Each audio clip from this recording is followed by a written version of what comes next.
Dans le contexte de libéralisation des échanges de produits, le marché des médicaments vétérinaires connaît une expansion continue, engendrant de nouveaux risques sanitaires liés à la qualité de ces produits.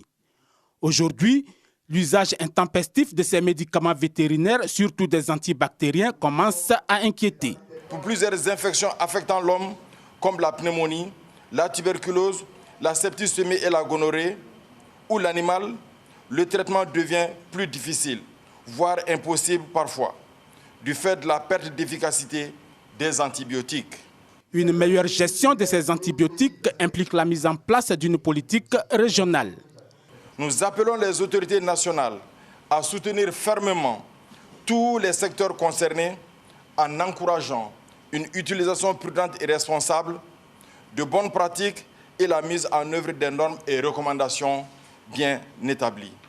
Cette rencontre d'Abidjan devra donc permettre aux 24 pays présents de mieux identifier les causes et de disposer d'outils nécessaires à la formulation de nouvelles stratégies.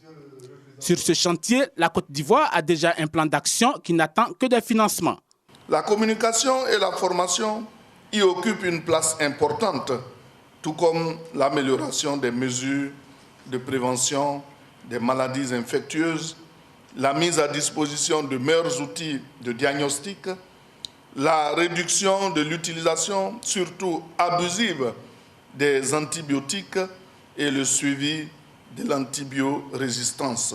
Ce plan d'action, qui sera mis en œuvre sur une période de 5 ans, comporte au moins 3 axes stratégiques avec un objectif de réduction de 25% des risques liés à cette résistance antimicrobienne.